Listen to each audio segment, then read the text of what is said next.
Carta de Paulo aos Efésios, capítulo 5, versículo 22. Amém? Diz assim: Vós, mulheres, sujeitai-vos a vossos maridos, como ao Senhor. Versículo 25 agora. Vós, maridos, amai vossas mulheres, como também Cristo amou a igreja, e a si mesmo se entregou por ela. Capítulo 6, agora versículo 1. Vós, filhos, sejam obedientes a vossos pais no Senhor, porque isto é justo. Versículo 4 agora. E vós, pais, não provoquem seus filhos a ira, mas criai-os na doutrina e admoestação do Senhor. Amém, queridos? Deixa a Bíblia aberta e vamos orar. Pai, te louvamos, Senhor, por essa leitura tão inspiradora, Pai, com mensagens tão pertinentes para nós do século 21.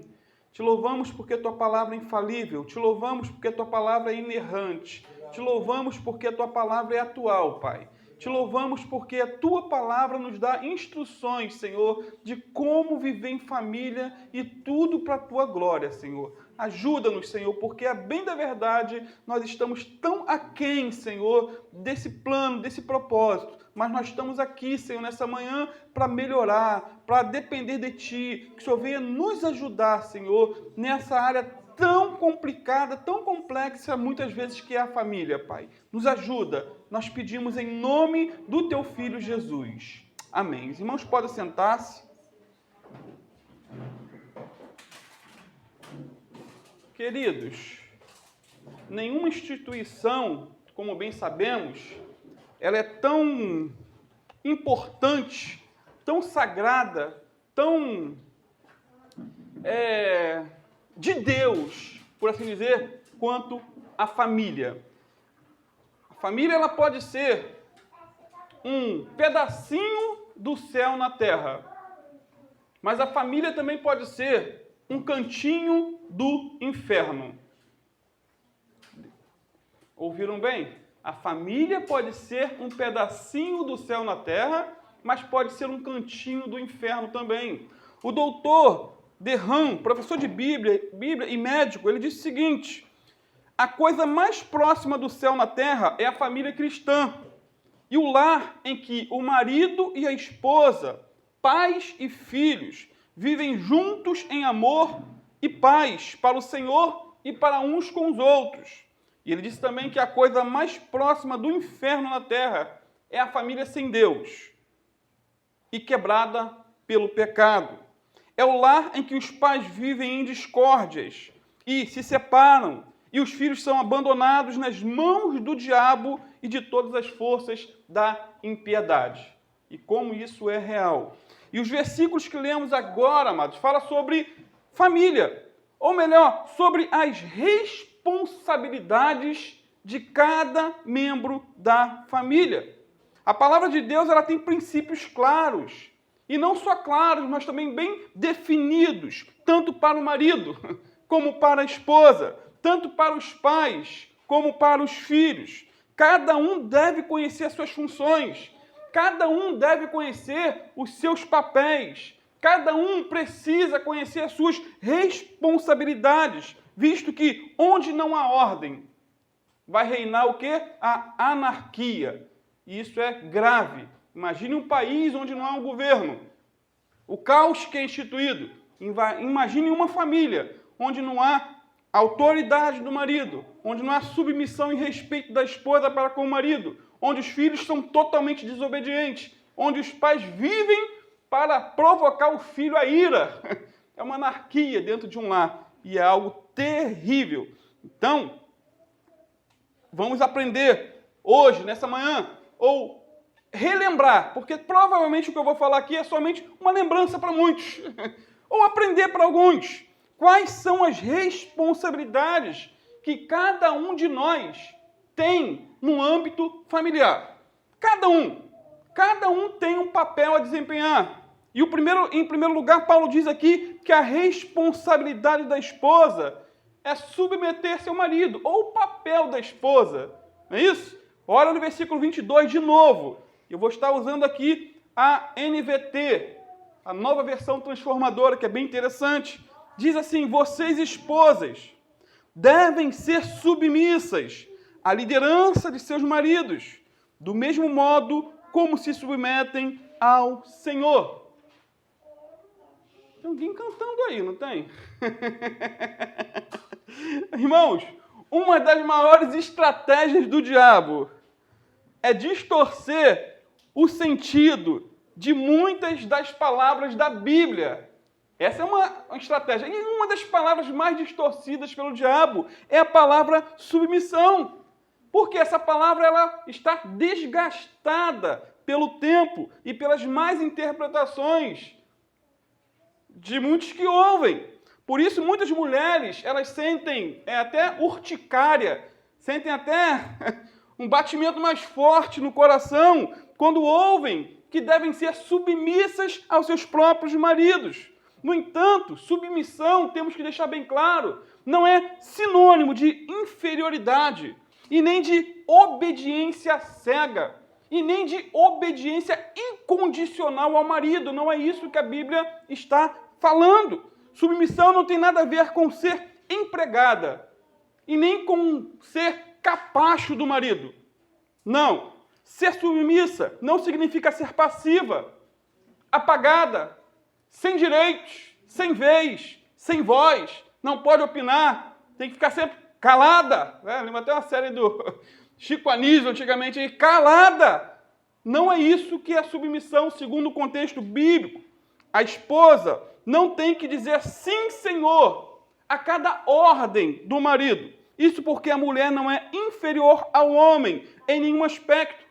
Ela foi feita à semelhança, imagem e semelhança do homem, de Deus, assim como o homem também.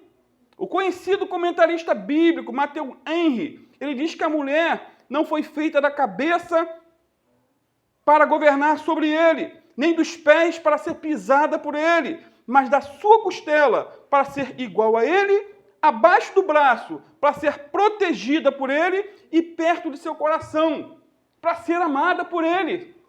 Lindo isso. Lindo. Vou botar no grupo da igreja mais tarde. Então, irmãos, a mulher é igual ao homem, tanto no plano da criação, como também no plano da redenção.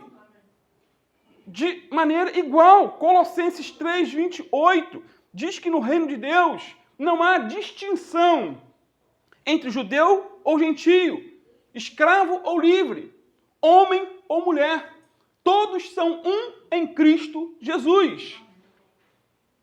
E quando Paulo, inspirado pelo Espírito Santo, fala aqui da responsabilidade da esposa em submeter-se ao seu próprio marido, muitos pensam que ele estava sendo machista ou que ele estava colocando a mulher numa posição inferior, abaixo, de maneira discriminada em relação ao homem. Mas não é verdade. O que Paulo estava fazendo, na verdade, aqui, queridos, é exaltando a mulher, dentro do contexto que lemos tudo, dentro daquele contexto da cultura da época.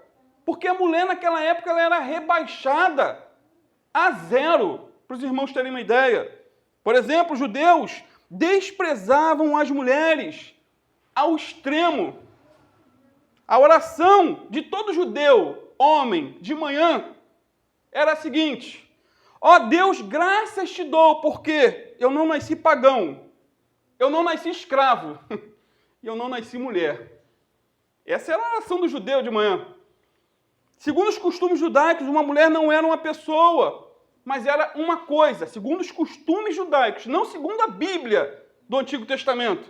A Bíblia sempre valorizou a mulher, mas os costumes de homens sempre vão entrando na frente da palavra de Deus. Então, segundo os costumes judaicos, uma mulher não era uma pessoa, mas uma coisa, um objeto.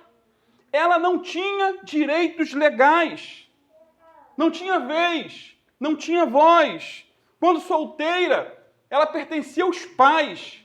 Depois de casada, ela era uma propriedade exclusiva do marido.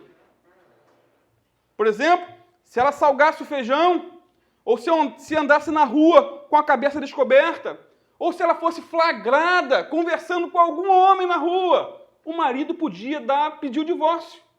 Simples assim. Por outro lado, a mulher não tinha nenhum direito ao divórcio, mesmo que o marido fosse um leproso, um apóstata, ou se envolvesse em coisas sujas. Ela nunca tinha direito a nada, e o homem direito a tudo. O marido podia divorciar-se por qualquer motivo, enquanto a mulher não podia se divorciar por motivo algum. Essa era a realidade.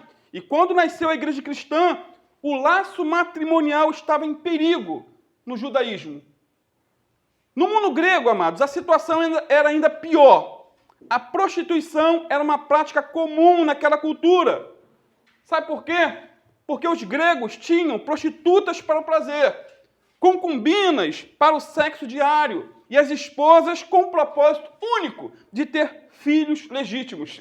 Essa era a função da mulher, ter filho para o homem. E as mulheres deviam ficar caladas dentro de tudo isso. Xenofonte dizia que a finalidade das mulheres naquela época era o quê? Ver pouco, escutar pouco e falar o mínimo possível. A função da mulher naquela cultura era cuidar da casa, cuidar dos filhos, enquanto os maridos iam para a gandaia. Agora, a situação da mulher na cultura romana era mais complicada ainda. Hernandes Dias Lopes, citando William Barclay, ele diz que nos dias de Paulo, a situação em Roma era pior. A degeneração era trágica. A vida familiar estava entrando em colapso. As mulheres se casavam para divorciar e se divorciavam para casar. As mulheres datavam seus anos com os nomes dos maridos que tinham.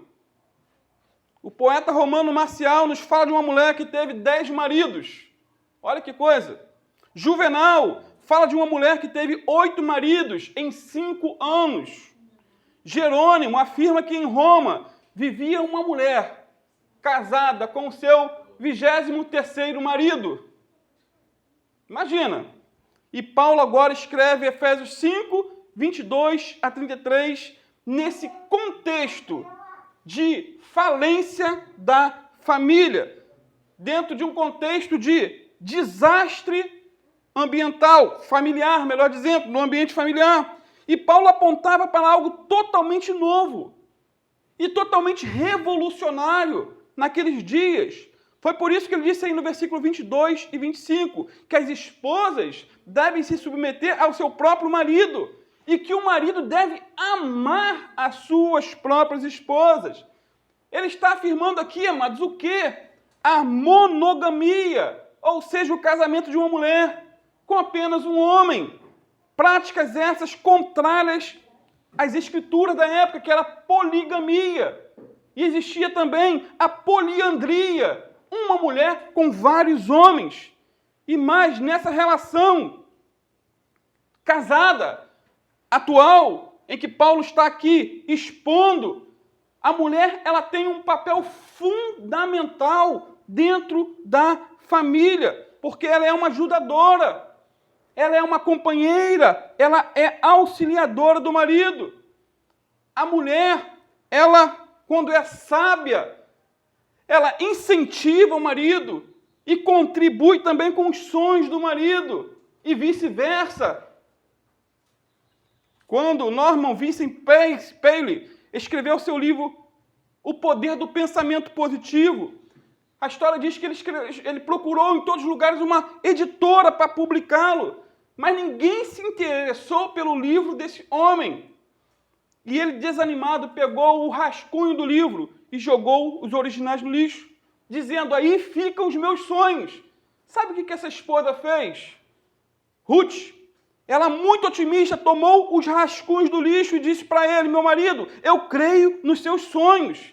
Então ela bateu de porta em porta, procurando uma editora que publicasse os livros do marido. E ela conseguiu uma. E na primeira tiragem da publicação, vendeu-se 40 milhões de exemplares. Porque houve ali uma mulher que acreditou nos sonhos do marido.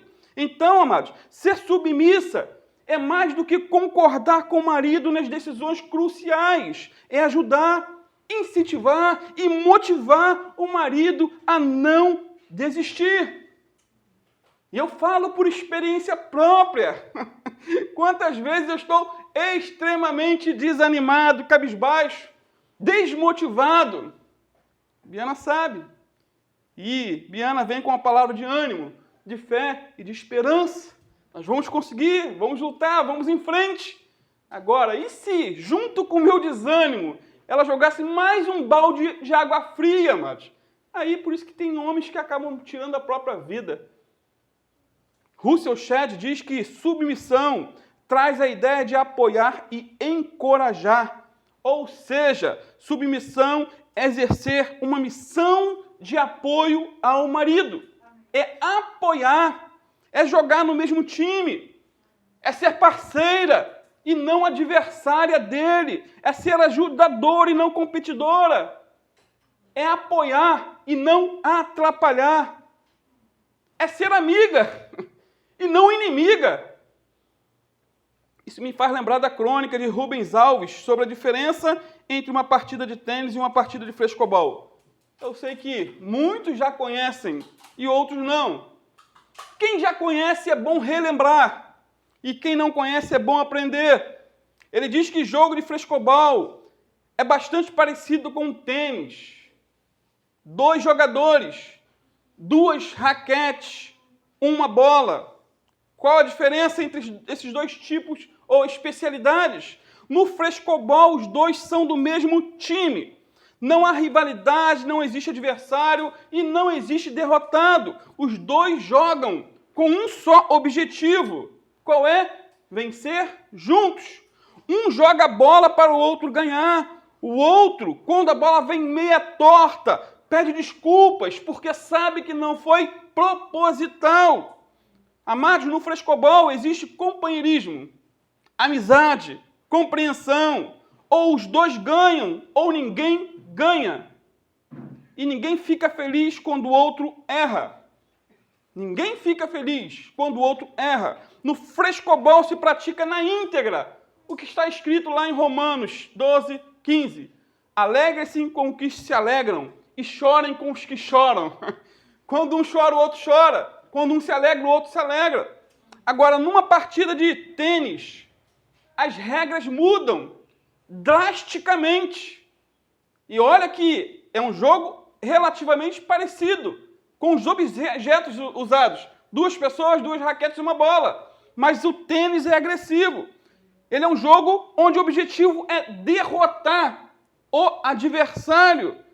Ao contrário do frescobol, no tênis a pessoa joga bola para fazer o outro errar.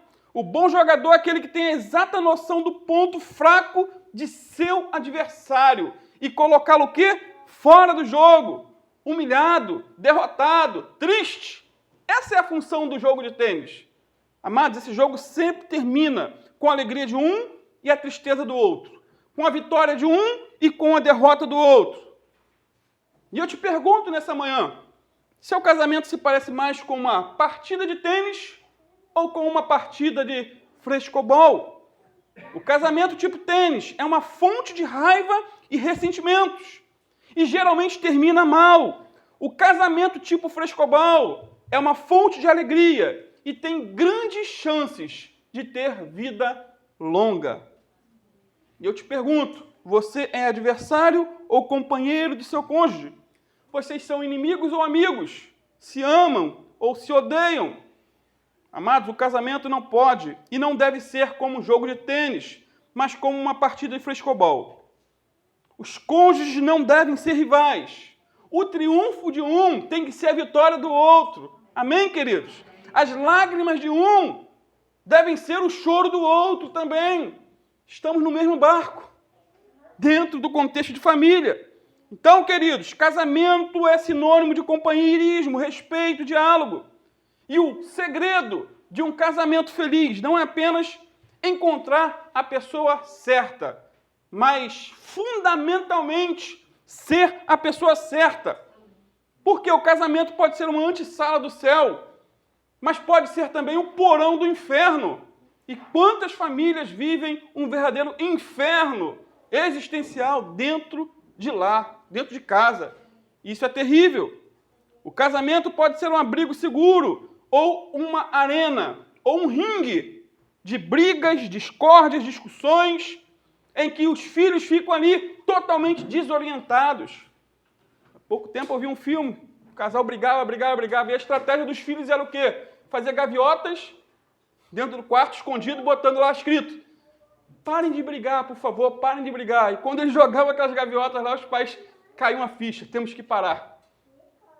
Sendo assim, queridos, a missão do marido é glorificar Deus, amando a esposa, como Cristo amou a igreja e assim mesmo se entregou por ela. E a missão da esposa, diz a Bíblia, é sustentar o marido nessa nobre missão. Apoio. Apoio. Agora, qual seria a responsabilidade maior da mulher? Quando continuamos aqui, olha aí no versículo 23 e 24.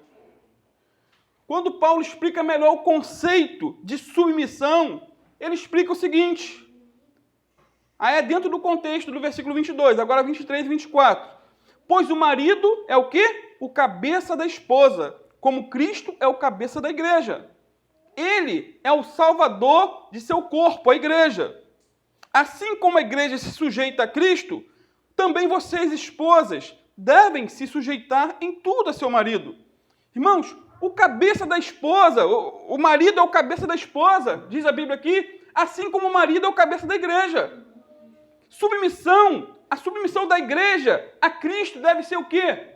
Voluntária, devota, sincera, entusiástica. E uma submissão motivada pelo amor não a desonra, não a desvaloriza. A mulher não é desvalorizada por causa disso. A igreja só é feliz quando ela se submete em quem? A Cristo. Quando ela deixa de se submeter a Cristo, perde o quê? A sua identidade, seu nome, perde a sua reputação, o seu poder. E a submissão aqui é interessante, não é a um senhor autoritário, porque Jesus não é um senhor autoritário, é?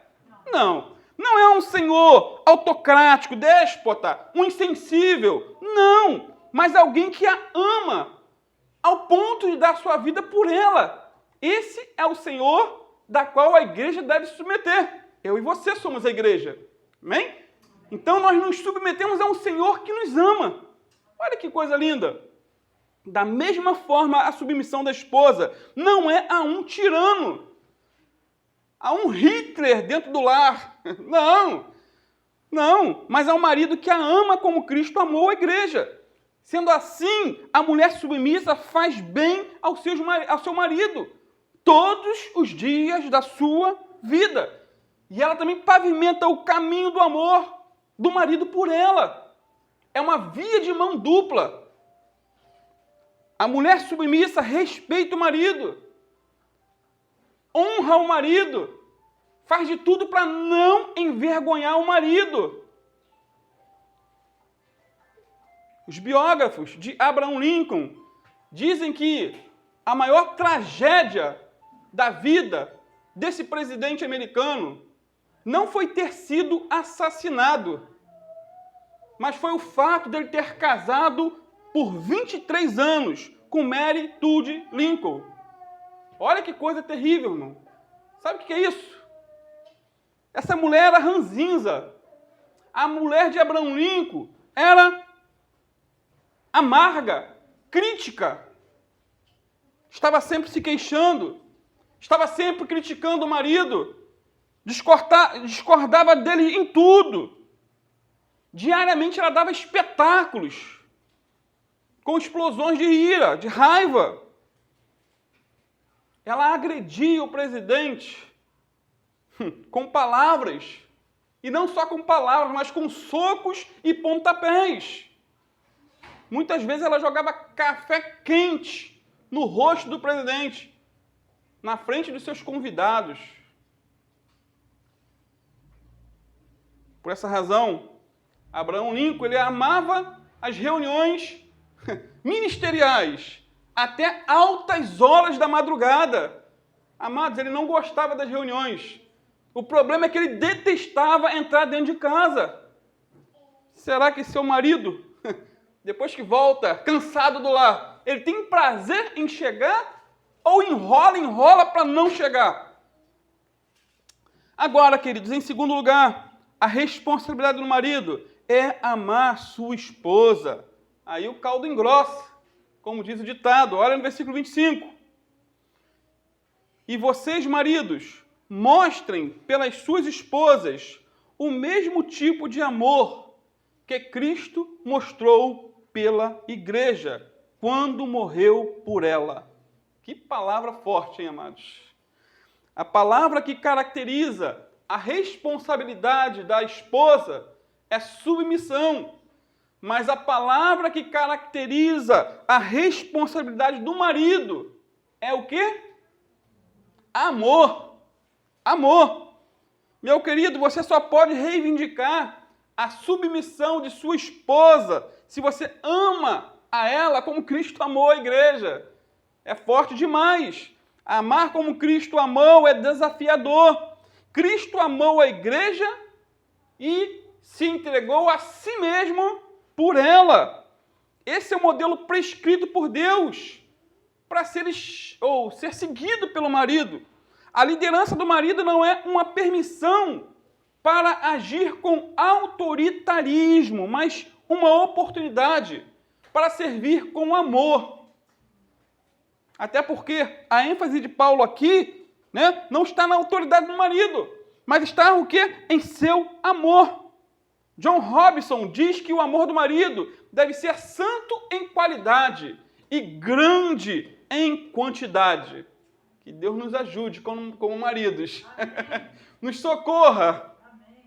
Agora, como Cristo amou ou nos amou? Como foi seu amor por mim e por você? Jesus nos amou, queridos, incondicionalmente, perseverantemente e sacrificialmente. Basicamente, primeiro, Jesus nos amou incondicionalmente. Ele não nos amou porque viu virtudes em nós. Amou, foi por causa disso? Porque nós não tínhamos. Ele nos amou primeiro. A causa do amor de Cristo não está em nós mesmo, mas nele. Cristo não foi despertado a amar a igreja pelas virtudes que ela ostentava, mas ele amou apesar dos seus muitos pecados. Da mesma forma, nós devemos amar as nossas esposas, não apenas por suas virtudes, mas apesar de seus defeitos.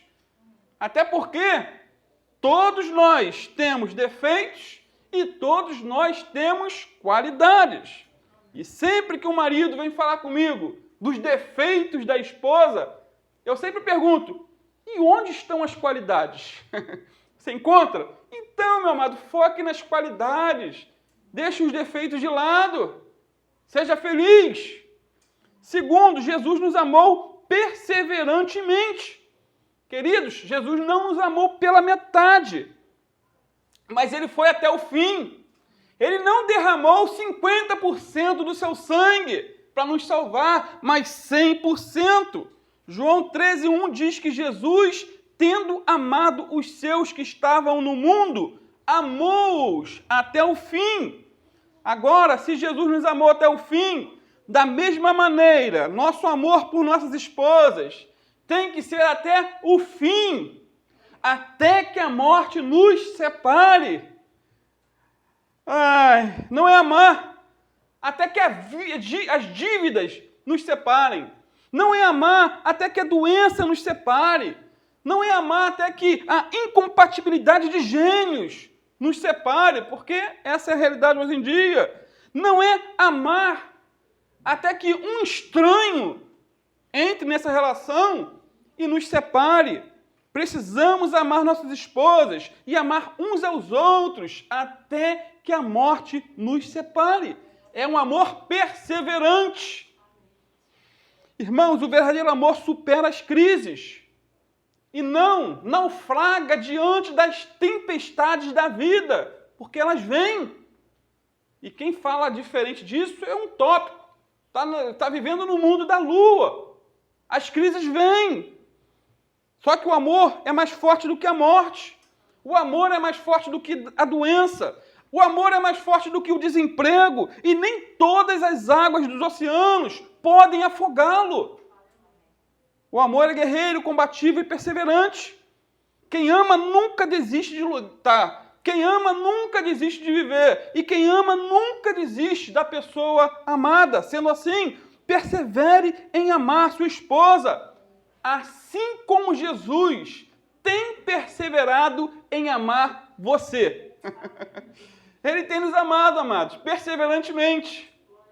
Terceiro, Jesus nos amou o quê? Sacrificialmente. Veja comigo mais uma vez, versículo 25. Marido, ame cada um a sua esposa, como Cristo amou a igreja. Ele entregou a vida por ela. Olha que lindo. Da mesma maneira que Jesus se entregou pela igreja, o mesmo devemos fazer em relação às nossas esposas. É óbvio, querido, que não podemos, de maneira alguma, entregar nossas vidas por nossas esposas, no mesmo sentido em que Jesus entregou a vida por nós. Não tem como, né? Jesus morreu sacrificialmente, ou seja, ele morreu por nossos pecados. Ele derramou seu precioso sangue para nos comprar de volta para Deus. Nesse sentido, nós não podemos, de maneira alguma, nos entregar por nossas esposas. Não podemos morrer por elas, sabe por quê? Porque nosso sangue é contaminado. Não podemos salvar o outro, nem a nós mesmos. No entanto, podemos nos entregar amando, respeitando, sendo pacientes, sendo tolerantes. Podemos entregar nossa vida por nossas esposas, ajudando nas tarefas dos lares. É uma ajuda, é um amor doador. Lavando uma louça, varrendo o chão, passando uma roupa, fazendo uma comida, estendendo roupa no varal. É amor, gente, é se doar. É um amor doador. Cristo entregou-se pela igreja. Da mesma forma, o marido entrega-se por amor à esposa. Lembra de Jacó? Irmão, Jacó amava tanto a Raquel que sacrificou 14 anos trabalhando para obtê-la como esposa. Olha só, quanto vale a mulher que você ama?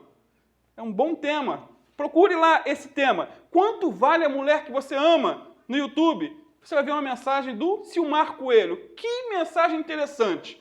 Quanto vale? E ele vai pregar sobre Raquel aqui. Sobre Jacó e Raquel. Então, Jacó amava tanto a Raquel que se sacrificou 14 anos por ela. Então, o verdadeiro amor não procura os seus interesses. Ele não é egoísta. Se um marido é submisso a Cristo e cheio do Espírito Santo, seu amor sacrificial pagará de bom grado o preço necessário para que sua esposa possa servir e glorificar Cristo no lar, diz Warren Wiersbe. Então, o amor do marido deve ser perseverante, santificador, sacrificial, romântico, restaurador. Tem ninguém com raiva de mim não, né? Já dei uma pancada no lado feminino, outro do marido, né? Então, quando a esposa respeita a autoridade do marido e o marido ama a esposa como Cristo amou a igreja, os filhos é que colhem os frutos. Quando há essa via de mão dupla dentro de um lar, os mais beneficiados são os filhos, até porque a coisa mais importante que podemos fazer pelo bem dos nossos filhos é amando a mãe deles. É a coisa mais importante. Isso é melhor do que dar presente. E o amor tem basicamente 3 características. Primeiro, quem ama diz que ama. Quem ama diz que ama. É claro que não basta só dizer que ama. Verbalizar o amor é como um bálsamo para a pessoa amada. Então diga constantemente para sua esposa e para os seus filhos que os ama. Isso é bom, isso é saudável. Segundo, quem ama encontra tempo para a pessoa amada. Porque não basta somente dizer que ama. Devemos demonstrar com o nosso amor dando nosso tempo, dando o nosso ouvido, dando os nossos braços. Já viu aquele marido que diz que ama, ama, ama, mas trai, trai, trai? Ama, ama, ama, mas bate, bate, bate? É contraditório. Terceiro, quem ama procura agradar a pessoa amada. O amor busca sempre a felicidade do outro. Sendo assim, no relacionamento conjugal, é preciso dar mais, pedir menos, elogiar mais, criticar menos, ouvir mais, falar menos, compreender mais e censurar menos. Amém, queridos? Amém. Em terceiro lugar, a responsabilidade dos filhos é obedecer aos pais. Versículo 1, capítulo 6. Acompanhem comigo. Vós, filhos, sejam obedientes a vossos pais no Senhor, porque isto é justo. Amém, filhos? Eu sou filho. Eu sou filho. Tenho mãe ainda. Meu pai já partiu. Então, nós vemos aqui a harmonia que deve haver dentro de uma família.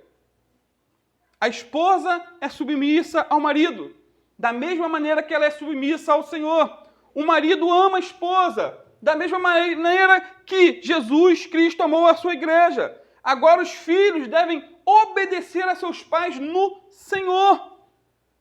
Essa mensagem, queridos, foi revolucionária na época. Também, já falamos de qual era o papel da mulher naquele contexto cultural. Agora, os filhos não tinham dignidade alguma naquela sociedade. O sistema romano, para os amados terem uma ideia, dava ao pai direitos absolutos sobre os filhos. Os pais decidiam com quem os filhos iam casar e com quem eles deveriam se divorciar. Era o pai que dava a ordem. O pai podia vender seu filho como escravo, podia rejeitá-lo, prendê-lo, podia até matá-lo, se assim o quisesse. Existia também o costume de abandonar as crianças. Quando a criança nascia, ela era colocada aos pés do pai. Se aquele pai pegasse a criança no colo, é sinal de que ele cuidaria dela. Mas se ele virasse as costas, aquela criança ela era literalmente abandonada e ela era largada no fórum da cidade. E qualquer um podia criar aquela criança e depois de grande vendê-la como escravo ou vendê-la no prostíbulo qualquer. Essa era a lei da época. Agora aqui em sua carta, Paulo não fala que o pai tem poderes absolutos sobre os filhos, mas os filhos têm responsabilidades em relação aos seus pais. Muitos filhos atuais, se vivessem no contexto da época, iam ser mortos, literalmente. Sendo assim, duas palavras resumem a responsabilidade dos filhos em relação aos pais: obediência e honra. Primeiro, obediência. Mais uma vez, versículo 1. Filhos, obedeçam aos seus pais no Senhor, porque isto é o certo a se fazer. Então, a obediência dos filhos aos pais é uma lei da própria natureza. Irmãos, é o comportamento padrão de toda a sociedade. Os moralistas pagãos, os filósofos estoicos, a cultura oriental, tantos povos chineses, japoneses, coreanos, as grandes religiões do mundo, como o confucionismo, o budismo e o islamismo, também levantam a bandeira da obediência dos filhos aos pais. Isso é milenar. É algo antinatural os filhos desobedecerem aos pais. Antinatural. Hoje em dia é normal, infelizmente. Mas é antinatural segundo o contexto milenar. Uma vez que foram os pais que colocaram os filhos no mundo, e uma vez que eles têm mais conhecimento e sabedoria do que o filho, é correto o filho obedecer a seus pais. Agora, o filho que tem dificuldades para obedecer a seus pais terá grandes problemas na vida. Grandes problemas no futuro. Sabe por quê? Susanna Wesley, mãe de John Wesley, o grande evangelista, já dizia que o filho que nunca aprendeu a obedecer em casa, nunca aprenderá a obedecer a Deus e aos homens fora de casa. Se dentro de casa ele não aprende, filho, lá fora, aí é o que os mais antigos dizem, a vida vai ensinar. O filho que aprende a obedecer desde pequeno aos seus pais não terá dificuldades para obedecer o professor na escola. Não terá problemas em se submeter e obedecer aos seus patrões. Por que é tanta gente que não para emprego algum? A pessoa não quer acatar ordens, não quer dizer sim, eu errei, não quer dizer, não, eu vou fazer, tudo bem, chefia, o meu termo lá com o meu patrão, meu supervisor é isso, é chefia. Ele manda, eu obedeço. É simples, mas porque eu aprendi a obedecer dentro de casa, ficou mais fácil para mim na vida. Então, se você tem juízo, jovem, criança, obedeça aos seus pais, pois um dia você também será pai ou mãe e vai querer que eles te obedeçam, porque sabem que isso será bênção para a tua vida. A segunda palavra que resume a responsabilidade dos filhos é honra. E eu já estou terminando. Efésios 6, versículo 2 e 3. Honra a teu pai e a tua mãe, que é o primeiro mandamento com promessa, para que te vá bem e vivas muito tempo sobre a terra. É assim que está na tua Bíblia? Primeiro mandamento com promessa, para que te vá bem e vivas muito tempo sobre a terra. Filhos, honrar é mais do que obedecer. É amar, cuidar, respeitar, ajudar. Até porque é possível obedecer sem honrar. O irmão do filho pródigo, ele obedecia ao pai, mas não o honrava.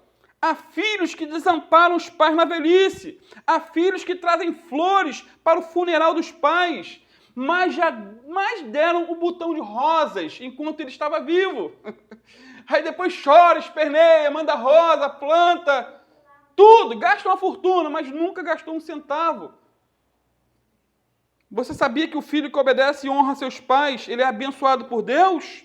Versículo 3, para que te vá bem e vivas muito tempo sobre a terra. Prosperidade, queridos, e longevidade são as promessas de Deus para os filhos que obedecem e honram a seus pais. Por outro lado, muitas maldições estão na vida de um filho desobediente e que desonra seus pais. Miséria, problemas intermináveis, vida curta é o salário dos filhos desobedientes. Sendo assim, obedecer e honrar a Deus é uma questão de inteligência. Você quer ser inteligente? Obedeça, honre, respeite. Em quarto lugar, a responsabilidade dos pais é não irar os filhos. Olha aí, versículo 4. E agora, uma palavra para vocês pais, aqui na nova versão transformadora. E agora, uma palavra para vocês pais. Não vivam repreendendo e irritando seus filhos, deixando-os irados e rancorosos. Antes, eduquem-nos com a disciplina amorosa que o Senhor Jesus aprova, com recomendações e conselhos piedosos. Irmãos, essa referência aqui revela que a responsabilidade dos pais é dupla em relação aos filhos. Primeiramente, vemos que a responsabilidade é negativa. Não provoqueis a ira aos vossos filhos. Basicamente, 3 atitudes dos pais podem provocar a ira dos filhos. Primeiro, falta de atenção. Presença, queridos, é melhor do que presente. Ouça seu filho, abrace seu filho. Gaste tempo com seu filho, porque senão alguém lá na rua vai encontrar tempo para ouvi-lo, vai abraçá-lo e vai desencaminhá-lo. E essa é a realidade. Certo juiz perguntou a um homem que estava no banco dos réus o seguinte: você se lembra de seu pai, aquele que você desapontou e honrou? Aquele homem que estava sendo julgado respondeu o seguinte: lembro-me dele perfeitamente, senhor juiz. Sempre que eu lhe procurava para pedir um conselho ou desejava um pouco de sua companhia, ele me olhava detrás dos seus livros de leis e dizia para mim: sai daqui, menino, eu estou muito ocupado, eu não posso te dar atenção. Seu juiz, disse aquele homem condenado, meu pai terminou seu livro de leis e eu estou aqui sendo condenado. Tempo. James Dobson disse o seguinte: meu pai e eu caçávamos e pescávamos juntos. Como eu poderia ter raiva deste homem que teve tempo para ficar comigo? Como que eu vou ter raiva dele?